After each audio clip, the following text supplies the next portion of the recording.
Subscribe करें और bell दबाएं ताकि कोई खबर रह न जाए। मेरे साथ इस वक्त मौजूद हैं, बरतरफ कहूं मैं उन्हें या उन्हें वाकई कहूं कि गवर्नर पंजाब हैं, बड़ी ज़बरदस्त किस्म की फ़ाइट कर रहे हैं। उमर सरफराज चीमा साहब मेरे साथ इस वक्त मौजूद हैं। अस्सलाम वालेकुम गवर्नर साहब। जी अस्सलाम वालेकुम फैसल भाई, कैसे हैं आप? खैरियत? मैं बिल्कुल ठीक हूँ। बहुत सारी बातें आपसे करनी है। आप मीडिया पे आप ट्वीट्स के जरिए तो खबरें दे रहे हैं, लेकिन मीडिया के सवालात बहुत सारे हैं। आपने खत लिखा आर्मी चीफ को, आपने खत लिखा वज़ीर आज़म को, आपने खत लिखा सदर को, आपने सारे खतूत लिखे और इंतजार करते रहे। बल्कि आपने एक बहुत जबरदस्त किस्म का ट्वीट भी किया कि अगर आर्मी चीफ मुझे एक सूबेदार और चार सिपाही दे दें तो मैं शहबाज शरीफ साहब, हमजा शहबाज साहब, इनको जो मफरूर हैं और जमानतों पे इनको उठा के गिरफ्तार कर लूं। बड़े बड़े आपके एग्रेसिव किस्म के जो है वो ट्वीट्स आते रहे। इस वक्त भी जो सिनेरियो है, जो एस्टेब्लिश डिवीजन है, आपको हटा दिया है। सदर मुमलिकत कहते हैं आप गवर्नर हैं, पंजाब में गवर्नर नहीं है, ओथ आपने नहीं लिए, बड़ा बहरान खड़ा हुआ है। ये फाइट आप किस तरफ लेकर जा रहे हैं?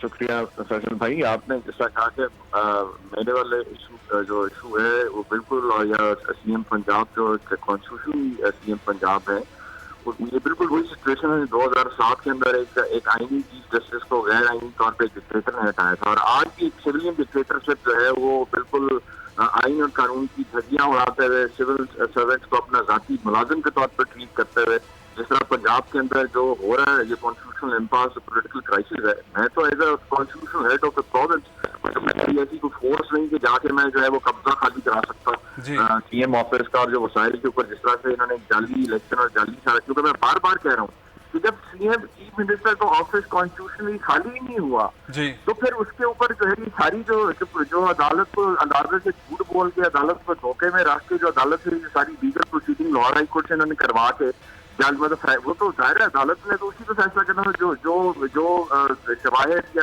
जो चीजें उनके सामने रखी हैं। इनके वकला ने जो बड़ी बड़ी डिग्रियां लेके तो बैठे, लेकिन इतने प्रोफेशनल ऐसे ही हैं कि वो अदालत को सच बता सके कि वो कॉन्स्टिट्यूशन है वो कॉन्स्टिट्यूशन खाली ही नहीं हुआ था। अब ये जितना ये पूरे महीने डेढ़ की प्रोसीडिंग, ये सारी गैर आईनी और गैर कानूनी है। इस वक्त एक गैर कानूनी गैर आईनी चीफ मिनिस्टर जो है वो चीफ मिनिस्टर पंजाब के ऑफिस पे वसाइल पे काबिज है, and he is calling the shots. और पूरी जो मशीनरी है पंजाब की, उसको ब्यूरोक्रेसी को, पुलिस को इस्तेमाल, मुखालिफिन को हरासा कर रहे हैं, उन पर झूठे पर्चे काट रहे हैं, उनकी गिरफ्तारियां हो रही हैं। मैंने इसलिए बार बार मैंने पहले भी लिखा, आपने बिल्कुल ठीक कहा, जो दूसरे जो वफाकी और जो आईनी इदारों के सरबराह हैं, उनसे सिर्फ मैंने ये रिक्वेस्ट की कि ये हालात हैं इस सूबे के अंदर, दो चीफ मिनिस्टर हैं, एक आईनी है, एक गैर आईनी है। और सबसे पहले तो ये कि चीफ मिनिस्टर का ऑफिस है वो जाली, वो जो अनकॉन्स्टिट्यूशनल इलीगल जो चीफ मिनिस्टर गुजार ने जो रेजिग्नेशन किया था, जिसकी निशानदेही सबसे पहले पीएमएलएन की अपनी उनकी रहनुमाई की। जी हाँ, मतलब ये मुझे तो हैरानी भी होती है, ये वजीर दाखिला साहब जिन्होंने खुद, मुझे याद है जब ये पीपल्स पार्टी के झगड़े हुआ करते थे, एटलीस्ट कम से कम सच बोलने की इनमें जरूरत होती। और मैं हैरान हूँ कि कम से कम ये टॉप लीडरशिप जो पीएमएलएन की, ये क्यों नहीं जाके बादशाह सलावत को बताता है कि जनाब जो ये बात हो रही है जायज है, आईनी और कानूनी बात कर रहे हैं गवर्नर पंजाब। अच्छा, मैं आपको अभी जो आप स्क्रीन पर देख रहे हैं, मैं आपको हालात अभी देखे ना, जी जिस तरह अपने मुखालफिन के ऊपर पूरा धावा बोला हुआ है, वो 6 घंटे इस्तेमाल कर, मैं उस तरफ आता हूँ गवर्नर साहब, मैं उस तरफ आता हूँ। मेरे से मुझसे एक दो सवाल ले लें। आपने एक ट्वीट किया, वजीर आजम की जिद अना और मैं ना मानू की पॉलिसी की वजह से पंजाब में आईनी और सियासी बहरान है। वजीर आजम को आपने टारगेट किया, आईन और गैर कानूनी वजीर आला। अच्छा, ये जो गेम है इस वक्त, हमजा शहबाज साहब, जी फैसल साहब, मैंने पूरा लाइव जो है, मैंने प्रेस कॉन्फ्रेंस के थ्रू मैंने प्राइम मिनिस्टर को ये ऑफर की थी कि जनाब अगर आप समझते हैं कि आपके बेटे के साथ सूबे में ज्यादती हो रही है तो आपने इसको सियासत दे दी, पैसा दे दिया, चीफ मिनिस्टर की जो है टिकट दे दी कि सीएम और सीएम बन गए, लेकिन इसको इलेक्शन लड़ना भी सिखा देते हैं। कम से कम इसने खुद अपना इलेक्शन जो पहले से वो जो सीएम का जो रेजिग्नेशन जो अनकॉन्स्टिट्यूशनल उसको ठीक नहीं करवाया, फिर जो इसने इलेक्शन करवाया शैम इलेक्शन, फ्रॉड इलेक्शन। मुझे बताएं कि आप अपना वोट कास्ट ना कर सकूँ, मुझ पे गुंडे छोड़ दे, मेरा मुखालिफ और मैं वहां से जान बचा के भाग जाऊंगा और आप उसको इलेक्शन कहते हैं। और दुनिया के कौन सी स्ट्रेंथ, कोई मुल्क का कानून, कोई इलेक्शन कमीशन मुझे आपको बता दे कि इसको इस सारी कार्रवाई को इलेक्शन का नाम दिया जा सकता है। लेकिन हाई कोर्ट का तो फैसला है ना गवर्नर साहब, हाई कोर्ट तो फैसला दे रही है ना। हाई कोर्ट के फैसले का तो एहतराम करना। हाई कोर्ट ने उसे देखे मेरे भाई, गुजारिश ये है कि मैं आपसे यही गुजारिश कर रहा हूँ कि इस डिक्टेटरशिप है वो सरकारी इदारों को, आईनी इदारों को अपने जाती मुलाजिम के तौर पर ट्रीट कर रही है।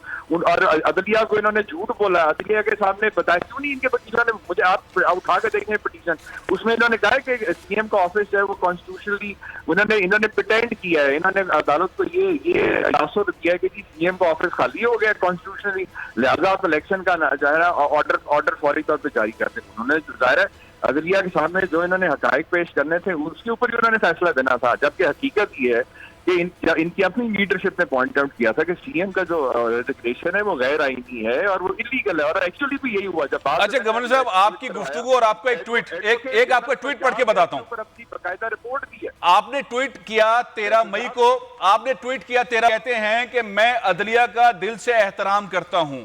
आपने लिखा कि मैं अदलिया का दिल से एहतराम करता हूं और इसकी आजादी के लिए जद्दोजहद भी की है। इंशाअल्लाह बहुत जल्द अदालत इंसाफ देगी, आइन और कानून के मुताबिक फैसला होगा। अब आप जो फैसला चाहते हैं अदालत से, जिन ग्राउंड्स के ऊपर आप बात कर रहे हैं, वो सॉलिड ग्राउंड्स कौन से हैं? वो सॉलिड ग्राउंड यही है कि वो सीएम का ऑफिस जो है, जो उसने रेजिग्नेशन किया था, वो अनकॉन्स्टिट्यूशनल है, इलीगल है। इसके ऊपर एडवोकेट जनरल अपनी रिपोर्ट दे चुके हैं। तो लिहाजा ये सारी जो प्रोसीडिंग्स हैं ये नल एंड वॉइड करार देनी चाहिए कि जब सीएम का ऑफिस ही कॉन्स्टिट्यूशनली खाली नहीं हुआ तो इलेक्शन कैसा और क्यों इलेक्शन हो, ये सारा सब कुछ। अच्छा, आपके ख्याल में आपको कब तक ये इंसाफ मिलेगा? देखें, अब मुझे उम्मीद है कि लार्जर बेंच डेफिनेटली इसको प्रोव करेगा, क्योंकि इससे पहले मेरी कोशिश थी कि खुद ही अपना कोर्स ऑफ एक्शन खुद ही ठीक कर लेते। मेरी जो पहली प्रेस कॉन्फ्रेंस थी उसमें मैंने इशारतन ये बात की थी कि एडवोकेट जनरल ने मांगी है, तो लेकिन उसके ऊपर किसी देखें बास में फैसल साहब मुझे ये बताएं, अभी एक शख्स जिंदा है, सही सलामत हटा कटा मौजूद है, उसकी आप विरासत की तकसीम का ऑर्डर कैसे कोई कर सकती कोई गाल?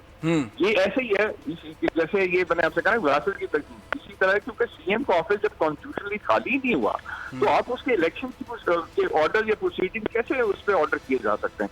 और उसकी वजह बुनियादी ये है कि जो नून लीग है या हमजा शहबाज शरीफ साहब है, इन्होंने लाहौर हाईकोर्ट से झूठ बोला, वहाँ के जजेस के लिए भी ये जो पशेमानी का बायस बने हैं, अदलिया की जो दुनिया उठ रही है वो इन लोगों की वजह से उठ रही है। तो लिहाजा मुझे पूरी उम्मीद है कि लार्जर बेंच जो है इस कोर्स ऑफ एक्शन को ठीक करेगा और उसको बिल्कुल जब उनके सामने ये पेश किया जाएगा ये इस्तीफा तो डेफिनेटली बिल्कुल ठीक है। अब जरा सा मैं आज का वाकया डिस्कस करना चाहता हूँ, आइन और कानून के मुताबिक फैसला है। बिल्कुल ठीक है, इंशाल्लाह देखते हैं।